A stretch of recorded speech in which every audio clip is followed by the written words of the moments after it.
Anime fans அனைவருக்கும் வணக்கம். இன்னைக்கு நம்ம 10,000 வேர்ல்டு எபிசோட் 312 313 தான் பார்க்க போறோம். இந்த கோல்டன் ஃபீனிக்ஸ் கிளானை சேர்ந்தவன் என்ன சொன்னா, உன் பையன் மர்டர் பண்றான் அப்படிங்கிற மாதிரி சொன்னான் இல்லையா? அதான் அவங்க அப்பா சொல்றாரு, இங்க நடக்கிறது ஒரு காம்படிஷன், மர்டர் பத்தின பேச்சு இங்கே ஏன் வருது அப்படிங்கிற மாதிரி கேட்கிறாரு. ஆனா அவனுங்க வந்ததே சண்டை போட தானே. இப்போ நம்ம ஷாவ்தியனோட அப்பா அவர் அவருடைய பவரை ரிலீஸ் பண்ணோன்னு தான் இவங்களுக்கு தெரியுது அவர் வாய்ட் காட் 9th லெவலில் இருக்காரு அப்படிங்கிறது. இப்போ இந்த ஐஸ் ஃபீனிக்ஸ் கிளானை சேர்ந்தவன் அவனுமே என்ன பண்ணுறான், உள்ளுக்குள்ளே சேர்ந்துக்கிறான்ப்பா. இப்போ 2 பேர் இந்த பக்கம், இங்கே ஒருத்தர் தான் இருக்காரு. பவர் இம்பேலன்ஸ் ஆகுதுல்ல. அந்த சமயத்தில் நம்ம ஹீரோ உள்ளுக்குள்ளே வரான். அவன் வந்த உடனே அவன் என்ன சொல்கிறான், உங்களில் 10 பேர் சேர்ந்தா கூட வேஸ்ட்டடா அப்படிங்கிற மாதிரி சொல்கிறான். அடிச்சு அடியில் தூரமாக போய் விழுந்துறானுங்க எல்லாரும். என்னடா அவன் ஃபோர்ஸை மட்டுமே பயன்படுத்தி என் பேரியரை உடச்சிட்டானே அப்படிங்கிற மாதிரி இவன் அப்படியே திகைப்பாக பார்க்குறான். இவனை பார்த்தா டிவைன் பாடி இருக்க மாதிரியும் தெரியல, ஒருவேளை ஃபால்ஸ் கார்டாக இருப்பானோ அப்படிங்கிற மாதிரி யோசிக்கிறானுங்க. அடுத்து என்ன சொல்கிறானுங்க, டேய் நீ மனுஷங்க கூட சேர்ந்து ஸ்டார் கிங்கையும் எதிர்ப்பியா? இங்கே பாரு, அவர் அனுப்பி தான் நான் இங்கே வந்திருக்கேன், ஒழுங்கு முறையதை சொன்னா கேளு, சரணடைஞ்சிரு அப்படிங்கிற மாதிரி பேசுகிறானுங்க. அந்த தம்பிக்காரன் என்ன சொல்கிறான்னா, இங்கே பாரு தேவையில்லாமல் பிரச்சனை பண்ணிக்கிட்டு இருக்காத, இது போக போக பெருசாக தான் போகும், நீயா சரண்டர் ஆகிட்டேன்னு வச்சுக்கோ, எல்லாமே முடிஞ்சிடும் அப்படிங்கிற மாதிரி பேச, நம்ம பறவை என்ன சொல்லுது, டேய் நீ இவ்வளோ வீக்காக இருந்துக்கிட்டு நீயே இவ்வளோ நக்கல் பேசுறியா அப்படிங்கிற மாதிரி பேசுது. இதை கேட்டதுக்கப்புறம் உன்னோட கிளானியை என்ன பண்ணுறான் பாடுறா அப்படிங்கிற மாதிரி பேசுகிறான். நம்ம ஹீரோ பார்க்குறான், டேய் உனக்கு அதெல்லாம் தெம்பு பார்த்தாதான்னு சொல்லிட்டு ஓங்கி அடிக்கிறான் பாருங்க, சரியான அடி. உடனே இன்னொருத்தன் என்ன பண்ணுறான், நம்ம ஹீரோ அட்டாக் பண்ணலான்னு சொல்லிட்டு அவனோட மார்ஷல் சோலை வெளில எடுக்கிறான். வெளியில் எடுத்து இவனை அட்டாக் பண்ணுறான் பாருங்க. அந்த சமயத்தில் லின்ஃபாங் என்ன பண்ணுறான், ஒரு ரெட் கலர் டிராகனை வச்சு அடிக்கிறான். அவங்களால நிற்க கூட முடியலங்க, அவ்வளோ கஷ்டப்படுறானுங்க. சார் அடுத்து என்ன பண்ணுறாரு, ஒரு காட் லெவல் பப்பட் கொண்டு வந்தார்ல, அதை வெளியில் எடுக்கிறாரு. அந்த பப்பட்டு டிவைன் தண்டர் அப்படிங்கிறத வச்சு நம்ம ஹீரோ அடிக்குமா. அவன் பார்க்குறான், அடடா டிவைன் தண்டர் எனக்கு ரொம்ப தேவைப்படுதுன்னு சொல்லிட்டு எல்லாத்தையுமே அப்சர்வ் பண்ணிக்கிட்டு இருக்கான். இந்த ஆளுக்கு ஒன்றும் புரியல, என்னடா அவன் வெறும் கையில் பிளாக் பண்ணிக்கிட்டு இருக்கான்னு சொல்லிட்டு இவன் புலம்பிக்கிட்டு இருக்கான். இன்னொருத்த என்ன சொல்கிறான், டேய் ஏதோ ட்ரூ கார்டுன்னு சொன்னேன், அவன் லெவல் 2 ட்ரூ கார்டாக இருப்பான் போல தெரியுது அப்படிங்கிறான். இப்போ இவனுக்கு என்ன சொல்கிறதுன்னு தெரியல. இல்லைப்பா நான் லாஸ்ட் டைம் பார்க்கும்போது அவன் ஃபுல் பவரை காட்டில் போல தெரியுதுன்னு சொல்லிட்டு சமாளிக்கிறான், வேற வழி இல்லை. நம்ம பறவை என்ன சொல்லுது, போங்கடா கிணத்து தவளைகளா, என் மாஸ்டரை டிவைன் தண்டர் பல மாசமாக அடிச்சுது, ஆனால் ஒரு ஸ்க்ராட்ச் கூட விழல, உங்களால் என்னடா பண்ண முடியும் அப்படிங்குது. இப்போ இவங்களுக்கு வேற வழி இல்லை, சரி மொத்த பவரை வச்சு அடிக்கலான்னு சொல்லிட்டு ட்ரூ ஸ்பிரிட்டெல்லாம் வர வச்சு அட்டாக் பண்ணுறானுங்க. நம்ம ஹீரோ என்ன பண்ணுறான், ரொம்ப ஈஸியாக அந்த லோட்டஸ் பிளாட்ஃபார்ம் வச்சு தடுத்துக்கிறாங்க. யாரா இவனோட பேக்ரவுண்ட் என்னடா அப்படின்னு சொல்லிட்டு பதறி போகிறாங்க. அது மட்டும் இல்லாமல் நம்ம டிராகன் வெளியில் என்ன பண்ணுது, அந்த ட்ரூ ஸ்பிரிட்டை லபக்குன்னு முழுங்கிட்டு உள்ளுக்குள்ளே போயிடுமா.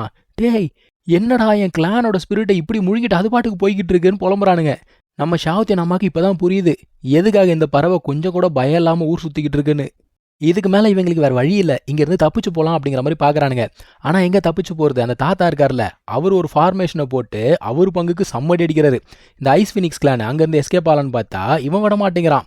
ஆனால் அந்த ஆள் என்ன தெரியுமா பண்ணுறான், அவனுடைய பாடியை அவனே டிஸ்ட்ராய் பண்ணிடுறாங்க. ஏன்னா இங்கே இருக்கிறது ஒரிஜினல் பாடி இல்லை, இது வெறும் க்ளோன் தான்.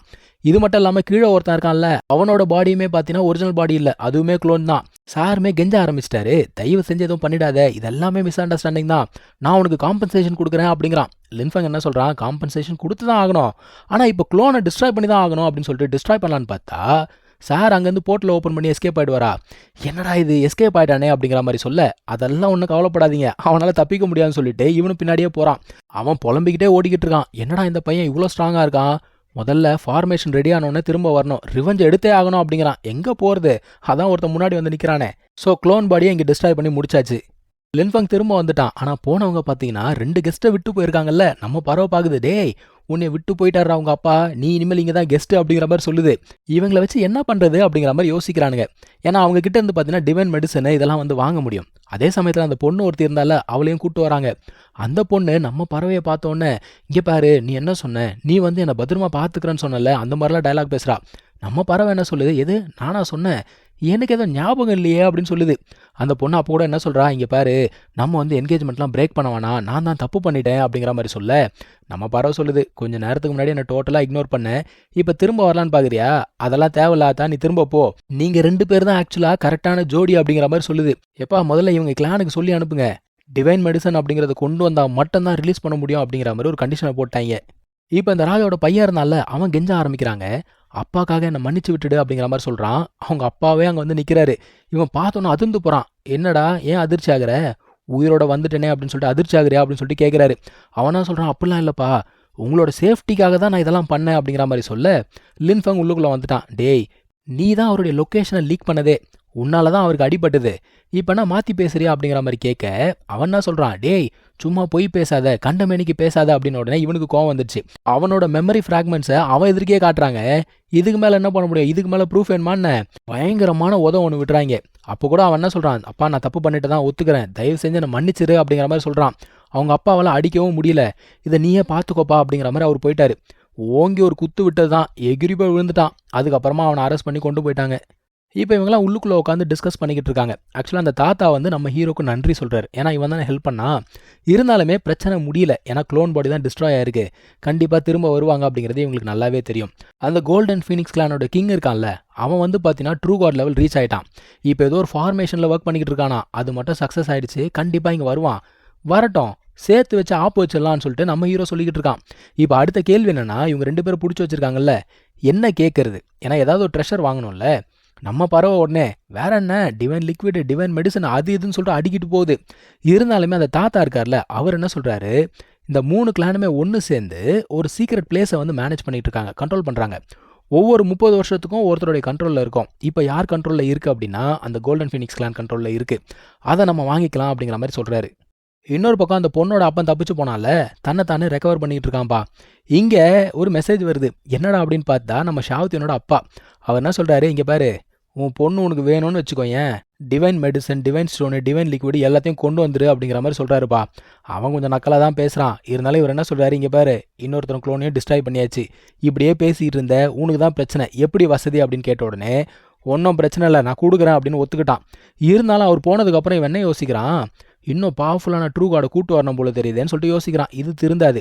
இன்னொரு பக்கம் பார்த்தீங்கன்னா சாரோ ரெக்கவர் ஆகிட்டு இருக்காரு. அந்த இடத்துக்குமே பார்த்தீங்கன்னா இவங்க அப்பா போகிறாரு.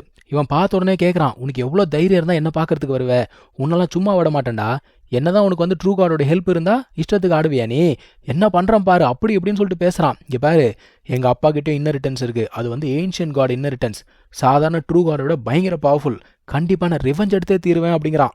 ஆனால் மனுஷன் என்ன சொல்கிறான், போதும் நிப்பாட்டு, அந்த பையன் உனக்கு திரும்ப வேணும்னு வச்சுக்கோயேன், divine flute, divine liquid, divine stone எல்லாம் ரெடி பண்ணி வச்சுக்கோ, இது பத்தாததுக்கு உன்னுடைய 30 வருஷம் கண்ட்ரோல் இருக்குல்ல, அதையும் நீ வந்து விட்டு கொடுக்குற மாதிரி இருக்கும் அப்படிங்கிற மாதிரி சொல்கிறாரு. அவன் ஏற்றுக்க மாட்டேங்கிறான். ஆனால் அந்த இடத்துல அந்த பையனை கட்டி போட்டு நம்ம ஷாவத்தியன் பயங்கர அலும்பல் பண்ணிக்கிட்டு இருக்கு. இதை பார்த்த உடனே அவனுக்கு வேறு வழி கிடையாது, கண்டிப்பாக ஓகே சொல்லி தான் ஆகணும். இருந்தாலும் இதில் நான் முடிவு எடுக்க முடியாது, எங்கள் அப்பாவை கேட்டு சொல்கிறேன் அப்படிங்கிற மாதிரி சொல்ல, சரிப்பா உனக்கு 3 நாள் டைம்னு சொல்லிட்டு அவர் கிளம்பி போயிட்டாரு. இன்னொரு பக்கத்தில் இவங்க அப்பா ஃபார்மேஷன் ரெடி பண்ணிட்டு இருந்தார் இல்லையா, அந்த ஒரு ஃபார்மேஷன் ரெடி ஆயிடுச்சு. இது ஆக்சுவலாக தண்டர் ஃபார்மேஷனா, எனக்கே சிரிப்பாக வருது. போங்கப்பா, அங்கே முழுங்க ஒருத்தன் காத்துக்கிட்டு இருக்கான்.